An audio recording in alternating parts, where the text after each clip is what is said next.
Assalamualaikum warahmatullahi wabarakatuh. Halo teman-teman, pada kesempatan kali ini kita akan belajar clustering data pada machine learning. Di sini saya akan menggunakan contoh dataset, yaitu dataset online shopping yang sudah saya download pada website Kaggle. Namun sebelum memulai, kita harus mengupload dataset tersebut pada Google Colab yang kita gunakan. Di sini saya sudah mengupload datasetnya. Dataset yang saya gunakan yaitu dataset tentang online shopping. Di sini nama filenya yaitu data. Langsung saja, langkah pertama yaitu kita akan mengimport library yang akan dipakai. Ada library untuk data frame dan visualisasi, yaitu ada NumPy, Pandas, Matplotlib, Seaborn, dan DateTime. Kemudian library untuk clustering, yaitu ada Sklearn. Selanjutnya, kita akan membaca dataset yang digunakan menggunakan fungsi read dengan membaca file dataset tadi, yaitu data.csv. Kemudian menampilkan 5 data pertama. Seperti ini outputnya. Kemudian kita akan menampilkan info dari dataset yang kita gunakan menggunakan fungsi df.info. Dapat kita lihat info-info dari setiap kolom pada dataset tersebut. Nah, selanjutnya di sini kita akan menggunakan mencari nilai yang kosong menggunakan fungsi-fungsi seperti ini. Kemudian kita akan melihat jumlah baris dan kolom. Dapat dilihat hasilnya seperti ini. Nah, selanjutnya kita akan menggunakan fungsi dropna untuk menghapus nilai-nilai yang kosong tadi. Kemudian menampilkan kembali jumlah baris dan kolomnya. Dapat dilihat perbedaan antara jumlah baris dan kolom.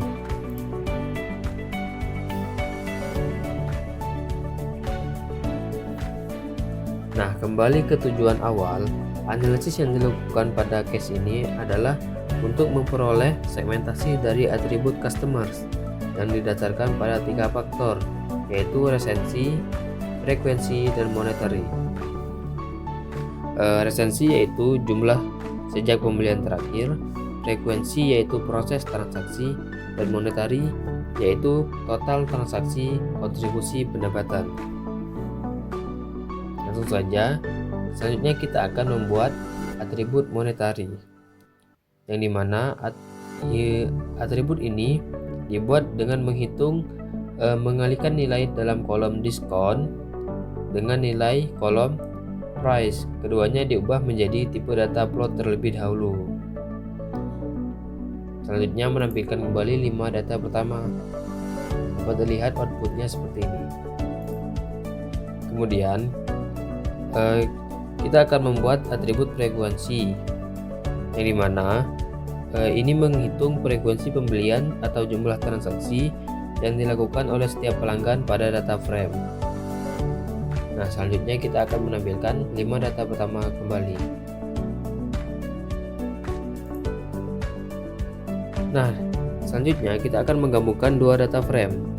Kode ini digunakan untuk menggabungkan 2 data frame, yaitu rfm.m dengan rfm_f,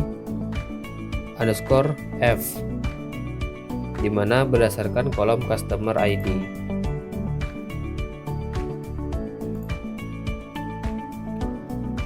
Nah, kode ini digunakan untuk mengubah tipe data pada kolom transaction date dalam data frame df menjadi tipe data DateTime. Fungsi ini memastikan bahwa nilai dalam kolom transaction date diinterpretasikan sebagai tanggal dengan format yang telah ditentukan.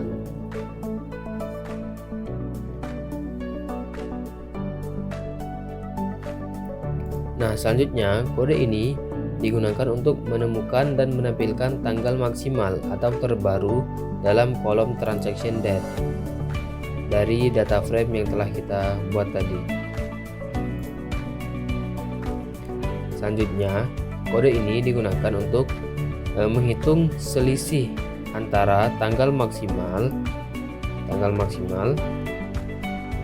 atau max date dan setiap tanggal dalam kolom transaction date dari data frame DF, lalu menyimpannya ke dalam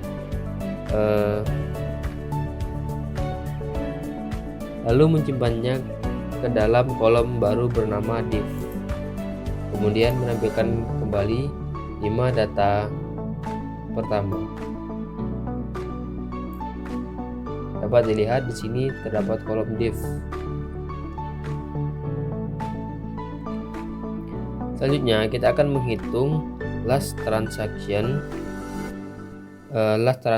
date untuk atribut resensi. Dapat dilihat outputnya seperti ini. Kemudian kita akan mengekstrak jumlah hari. Selanjutnya kita akan menggabungkan lagi data frame yang telah ada dengan data frame rfm_v berdasarkan kolom customer ID. Kemudian mengganti nama kolom hasil penggabungan.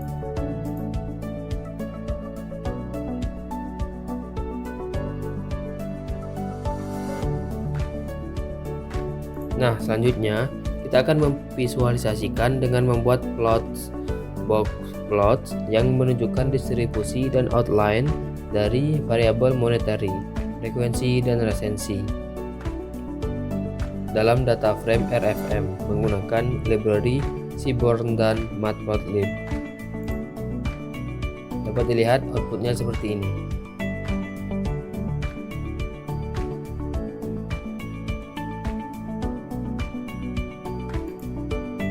Oke, selanjutnya kita akan menghapus outlier dari kolom monetary, resensi, dan frekuensi dalam data frame RFM menggunakan metode interquartile range seperti ini.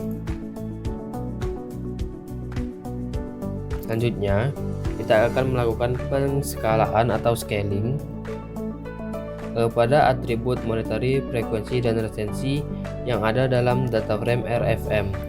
Proses ini berguna untuk menormalkan atau menstandarisasi skala dari data agar memiliki mean atau rata-rata 0 dan variance, sehingga mempermudah analisis dan pemrosesan lebih lanjut, terutama pada algoritma machine learning yang memerlukan data dalam skala yang seragam.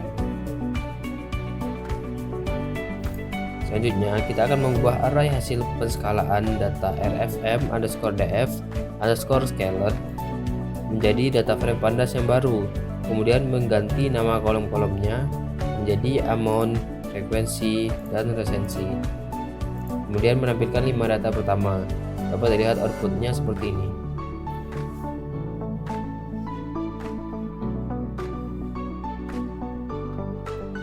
Nah, kemudian kita akan menerapkan algoritma K-means clustering pada data yang telah kita ubah skalanya, yaitu rfm_df_scale.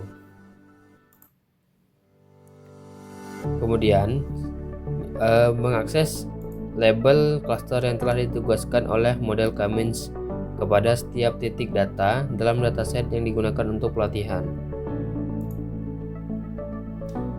Selanjutnya, membuat elbow curve atau kurva siku atau sum of square distance SSD untuk berbagai nilai cluster yang berbeda dalam algoritma K-means clustering. Ini digunakan untuk membantu menentukan jumlah optimal dari cluster yang akan digunakan dalam analisis clustering berdasarkan penurunan yang tajam dari SSD. Kodenya seperti ini, kemudian hasilnya dapat dilihat seperti ini.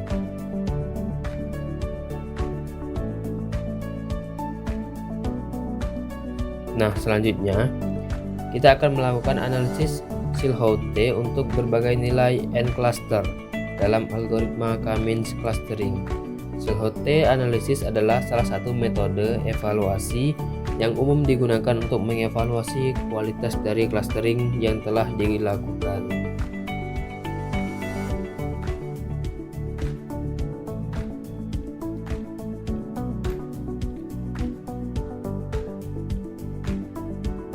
Nah, selanjutnya membuat model K-means clustering dengan jumlah cluster atau n cluster yang ditetapkan menjadi 2.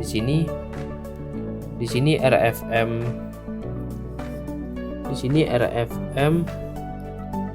underscore df underscore scale adalah data yang telah diubah skalanya sebelumnya yang digunakan untuk melatih model.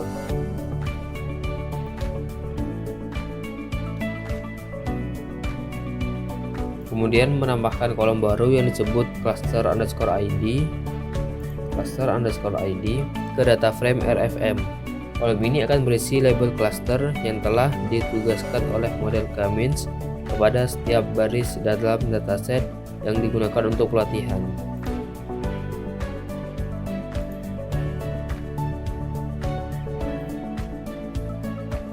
Nah, selanjutnya di sini kita akan memvisualisasikan cluster ID dan monetary